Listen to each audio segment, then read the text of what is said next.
Χαίρομαι ιδιαίτερα που το πρώτο Διοικητικό Συμβούλιο της Ελληνικής Ένωσης Αναπτυξιακών Εταιριών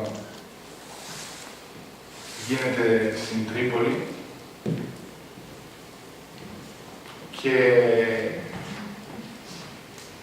χαίρομαι ακόμα περισσότερο γιατί εδώ στο πρώτο Διοικητικό Συμβούλιο θα πρέπει να θέσουμε τους κανόνες και τους όρους της καινούριας προσπάθειας σε μια πολύ δύσκολη περίοδο. Και όπως είχαμε συζητήσει στην Γενική Συνέλευση, η επανεκκίνηση της δραστηριότητας σε αυτή την προσπάθεια έρχεται σε μια δύσκολη, πολύ δύσκολη πολιτική, κοινωνική και οικονομική συγκυρία για τη χώρα, όπου η κρίση πλέον έχει αλλάξει όλα τα δεδομένα και καλούμαστε να βρούμε τρόπους και ιδέες για να δείξουμε ότι υπάρχει και άλλος δρόμος σε αυτή τη χώρα. Η ιστορία των αναπτυξιακών, των πολυμετοχικών αναπτυξιακών εταιριών στη χώρα είναι εξαιρετικά πλούσια και στο επίπεδο της τεχνογνωσίας, αλλά και στο επίπεδο της μεγάλης εμπειρίας που μεταφέρουν όλα αυτά τα χρόνια που δραστηριοποιούνται. Θα έλεγα ότι ο βασικός στόχος μας είναι στον σχεδιασμό και στην ατζέντα των θεμάτων που πρέπει να ανοίξουμε, είναι να δημιουργήσουμε ένα σημείο πολιτικής αναφοράς και δράσης στην βάση των καινούριων δεδομένων. Και ερχόμαστε να υπερβούμε αυτά που κατά τη γνώμη μας και κατά την κρίση μας αποτελούσαν και αποτελούν το μεγάλο πρόβλημα της χώρας.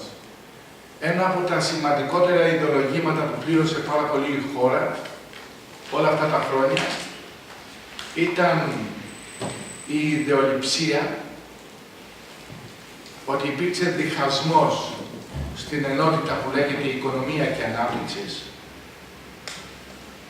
δίνοντας διαφορετική κατεύθυνση στον λεγόμενο δημόσιο τομέα, στην δημόσια οικονομία και διαφορετική κατεύθυνση στην ιδιωτική οικονομία, σε μια ευφυή αντίληψη αντιπαράθεσης για να υπάρχει άλοθη από όλους όσους ασκούσαν αυτές τις αρμοδιότητες, ότι αυτή η σύγκρουση αποτελούσε το άλοθη του καθένα να ορχιλώνεται πίσω από τη μια γραμμή ή πίσω από μια άλλη γραμμή. Εμείς πρέπει να εισαγάγουμε έναν καινούριο όρο, πολύ σύγχρονο, λέγοντας ότι ο όρος οικονομία και ανάπτυξης δεν μπορεί να είναι τίποτε άλλο παρά η σύνδεση και η εναρμόνιση της κοινής προσπάθειας της δημόσιας οικονομίας και της ιδιωτικής οικονομίας. Αυτό θα πρέπει να είναι ένα πολύ ηχηρό μήνυμα που πρέπει να στείλουμε προς όλες τις κατευθύνσεις. Το δεύτερο στοιχείο που θέλω να πω είναι ότι σε μια συγκυρία που το μόνο πράγμα που ισχύει στη χώρα είναι μια βεβαιότητα περί της αποδοχής των μνημονιακών πολιτικών, χωρίς να λαμβάνονται παραπλήσια μέτρα για την ενίσχυση των δομών και των θεσμών που λειτουργούν στη χώρα μας, δίνοντάς τους προτεραιότητα σε αυτή την προσπάθεια, εμείς θέλουμε να τους πούμε ότι είμαστε εδώ. Είμαστε εδώ έτοιμοι να προσφέρουμε σε αυτή την προσπάθεια για να ξεπεράσουμε την κρίση. Και το λέω αυτό υπό την εξής έννοια. Ξέρετε ότι ένας από τους σημαντικότερους πυλώνες της συνθήκης της Λισαβόνας ήταν η αναγκαιότητα της κοινωνικής και χωρικής συνοχής. κάτι που δέσμευε όλους τους εταίρους της Ευρωπαϊκής Ένωσης, προκειμένου να έχουμε σταθερές πολιτικές για να αντιμετωπίζουμε τα μεγάλα προβλήματα. Δυστυχώς, καμία τέτοια πρόβλεψη δεν τηρήθηκε και στην δημιουργία αυτής της αναγκαίας μνημονιακής πολιτικής. Δεν υπάρχει κάποια μηχανή στην εξέλιξη των επιστημών που να σου λέει ότι αυτή και μόνη από μόνη της μπορεί να αντιμετωπίσει τα προβλήματα.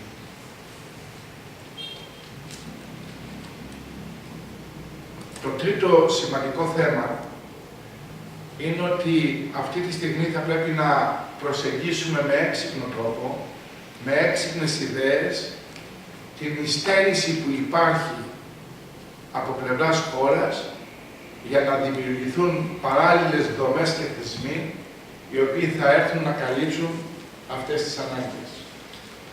Εκτιμώ ότι η δική μας Ένωση αποτελεί το σημαντικότερο παράγοντα για να υποβοηθήσει προς αυτή την κατεύθυνση. Απλώς χρειάζονται τολμηρά βήματα. Χρειάζονται ευήκοα όταν για να καταλάβουν το σημαντικό ρόλο που μπορούν να παίξουν οι αναπτυξιακές εταιρείες, οι πολυμετοχικές αναπτυξιακές εταιρείες στο μέλλον. Και πάνω απ' όλα θεωρώ ότι εμείς ερχόμαστε να υπηρετήσουμε αυτόν τον στόχο κάτω από το πλαίσιο μιας μεγάλης μεταρρύθμισης που έχει γίνει στον τόπο μας και που δεν είναι καμία άλλη από τον καλλικρατικό νόμο, από τον καλλικράτη με την διεύρυνση του θεσμού των δημοτικών αρχών της πρωτοβάθμιας τοπικής αυτοδιοίκησης, αλλά και με την δημιουργία και την σύσταση του καινούργιου θεσμού της αιρετής περιφέρειας.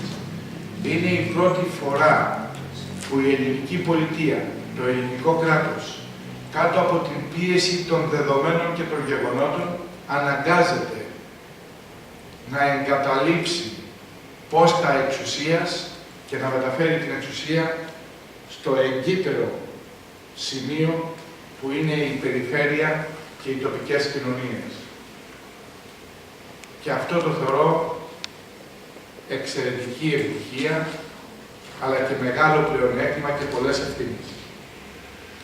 Άλλωστε, η Ένωσή μας καλείται από την πρώτη στιγμή, μέσα από την πρωτοβουλία που θα πρέπει να πάρει, να δημιουργήσει ένα πλάνο, να κάνει μία μελέτη για το ποιος και πώς θα είναι η ελληνική αυτοδιοίκηση το 2020.